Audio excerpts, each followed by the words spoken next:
श्री गणेशाय नमः। अथ देवी महात्म्ये तृतीय अध्याय। श्री गणेशाय नमः। श्री देवे नमः। सूत सांगे शौनकासी, मार्कंडेय सांगे शिष्याशी, मेघा ऋषी सुरतासी सांगता झाला इतिहास। तेव्हा ते असुरांचे सैन्य जाण देवीने मारिले संपूर्ण। ऐसे सेनापतीने पाहून चिक्षुर नाम धावला। क्रोधे येऊन या असुर युद्ध करिता झाला दुर्धर। देवीवरी अपार शर वर्षाता झाला समरांगणी। जैसा मेरू शिखरावरी मेघतोय वृष्टी करी, तैसा वर्षला बाणधारी देवीवरी असुर तो। तयांचे ते बाण जाड देवीने छेदिले सकळ। स्वबाण टाकून तत्काळ घोडे सारथी मारिले। त्याच्या उच्च ध्वजा ते छेदून धनुष्य छेदिले सवेची बाण जाण। सर्व गात्री बाण मारून जर्जर केले तयासी। तेव्हा चरणी धावला असुर क्रोधे घेऊन ढाल तरवार। सिंहाचे मस्तकी सत्वर ताडण करिता झाला तोची क्षण। तोची तीक्ष्ण खड्ग घेऊन देवीचा सव्या बाहू लक्षणी ताडिता झाला तक्षणी। ते खड्ग फुटला हातीचा। मग रविबिंबासारखे जाण शूल घेऊन ते दिप्यमान।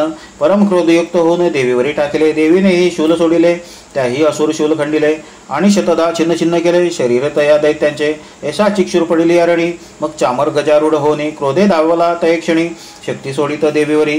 तेव्हा देवीने हुंकारे सत्वर शक्ती पाडिले मेदिनीवर। मग शूल घेऊन चामर देवीवरी टाकीत असे। देवीने आपुल्या बाणे करून शतदा शूल खंडिले जाण। मग सिंह तो देवीवान उड्डाण करिता झाला बैसोनी गजाचे कुंभांतरी। बाहू युद्ध करी केसरी देव शत्रुशी महीवरी पाडिता झाला क्षणार्धे। दोघे बाहू युद्ध करिता तो सिंह उडाला अवचिता कर प्रहारे तत्वता चामर शिर छेदिले। मग शिलावृष्टे करून देवीने मारिला उदग्रदान। दंत मुष्टीतल हाणून कराला तोही पाडिला।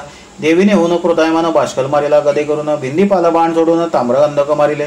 सवेची टाकून यात्रीछोड उरस्य उग्रवीर्य केवळ मारुनी टाकले तत्काळ महानुई मारिला। देवीने खड्गे करून सत्वर छेदी बिडालाचे शिर। दुर्धर दुर्मुख महाक्रूर बाणे नेले यमालया। असो या प्रकारे करून सैन्य झाले सस्ताक्षीण। महिषासुर रेडा होऊन त्रासवीत सै गणाते। तेणे तुंड प्रहारे करून कित्येक विध्वंसले गण। करुणी तीव्र कुड ताडन किती एकांशी पाडिले। तेणे लांगुले करुणी ताडिता गण मृत्यू पावले तत्वता। शृंगे करुणी विदारिता गत प्राण झाले। त्याच्या शरीर वेगे करून कित्येक पावले मरण। तो गर्जना करिता दारुण मरण कित्येक पावले। भ्रमण करिता महिषासुर अनर्थ झाला महाघोर। कित्येक गणाते सत्वर पाडिता झाला भूमिसी। त्याच्या उच्च वासवायू करून कित्येक झाले गत प्राण। ऐसा तो देवी गणाते वधून सिंहावरी धाविनला। सिंहा ते वारावे म्हणून धावून जात असे तै क्षणी। मग अंबिका तया लागुनी कोप करीती झाली। तोही महापराक्रमी असुर कोपे करून या थोर। भूमी प्रति मारुनी खूर विदारिता झाला। मोठे मोठे उच्च पर्वत शृंगे करून विदारित। क्षणे उडून या टाकीत गर्जना करीत भयंकर। त्याच्या वेग भ्रमणे करून विदारिली पृथ्वी आपण। तेणे लांगुल ताडणे जाण सागरातही तो क्षोभविले। शृंग भ्रमणे करून सत्वर विदारिले सर्व जलधर। ज्याच्या श्वासानिले अपार पर्वत गेले आकाशी। ऐसा क्रोधे तीव्र झाला मग देवीवरी दाविनला। तेव्हा वधवाया दैत्याला कोप आणिला जय चंडिकेने। चंडिका पाशाते टाकून बांधिती झाली त्या लागून। तोही रेड्याचे रूप सोडून सिंह होता झाला। इतक्यात छेदावे त्याचे शिर तो पुरुष झाला खड्गधर।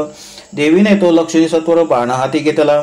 खड्ग चर्मासहित छेदून पाडावे इतक्यात जाण। असुर महागज होऊन दिसता झाला देवी ते।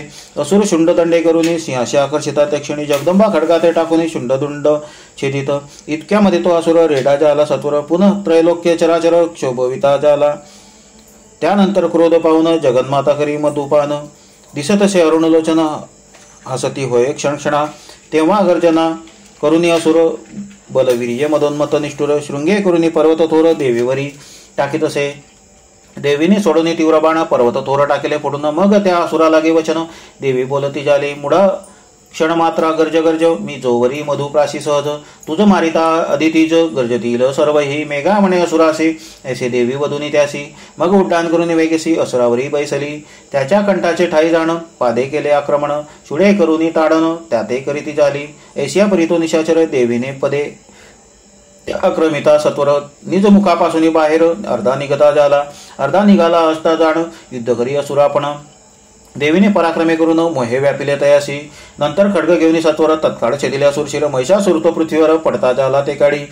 तेव्हा दैत्य सैन्य हाहाकार होता झाला अनर्थ तोर। उरले जे का असुर भार दाही दिशा पळाले। देव सैन्य जय जयकार वर्षाव होतसे पुष्पनिकर। अत्यंत हर्षाते सुरवर पावते झाले ते काळी। तेव्हा महर्षी सहित सुरवर देवीशी स्तविते झाले अपार। गंधर्वपती सुस्वर गाते झाले ते समयी। देवता अप्सरांचे गण करीते झाले दिव्य नर्तन। या प्रकारे त्रैलोक्य जाण सुखी होते झाले। असो हे महालक्ष्मीचे आख्यान जो करी श्रवण पठन त्याशी सर्व पुरुषार्थ जाणे येणे करुनी साधती. श्लोकाचा अर्थ सगळं राममुखे वधविला केवळ सज्जनी मिळून या कुशळ श्रवण केला पाहिजे. स्वशत्रुशी व्हावे दमन सर्व बाधांचे व्हावे प्रशमन ऐसे मनी वाटत जाण हा अध्याय पाहावा. एव श्री मार्कंडे पुराणे सवर्णिके मन्वंतरे देवी भगवती महात्म्ये तृतीयोऽध्यायः. श्री जगदंबार्पणमस्तु.